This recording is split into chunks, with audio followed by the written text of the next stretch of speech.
আসসালামু আলাইকুম, সবাইকে জানাই রমজানের অনেক অনেক শুভেচ্ছা। আমাদের আজকের গন্তব্য হলো পদ্মা নদীর তীরে পদ্মা সেতুর নিচে। আমাদের আজকের প্ল্যান হলো পদ্মার চরে গিয়ে গোসল করব, মাছ ধরবো, অবশেষে ইফতার করে চলে আসব। আমরা যাচ্ছি শরীয়তপুর শহর থেকে। আমাদের শহর থেকে পদ্মা সেতু 29 কিলোমিটার, তাই আমরা একটা অটো রিজার্ভ করে নিচ্ছি সারাদিনের জন্য মাত্র 900 টাকা দিয়ে। দীর্ঘ 1.5 ঘন্টা জার্নি করে অবশেষে আমরা পদ্মার তীরে চলে আসলাম। আমরা যেহেতু নদীর মাঝে চরে গিয়ে গোসল করব, তাই আমরা একটা ট্রলার ভাড়া করে নিলাম, জনপ্রতি মাত্র 50 টাকা করে।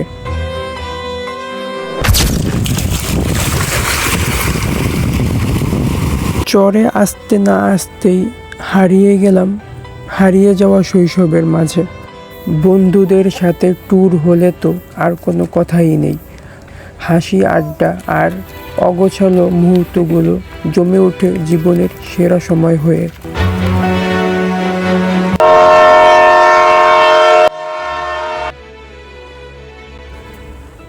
গোসল করতে করতে দেখলাম সেতুর মাছ দিয়ে ট্রেন যাচ্ছে। এই যেন এক নতুন অভিজ্ঞতা।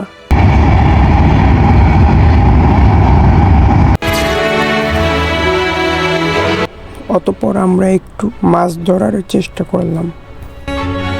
আলহামদুলিল্লাহ, কিছু মাছ পেয়েছিও। A few minutes later. অবশেষে তীরে এসে আমরা পার্শ্ববর্তী বাজার থেকে কিছু কিনে এনে ইফতার সেরে নিলাম।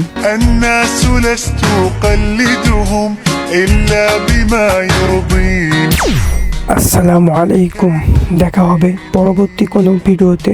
Please follow my page. وأنا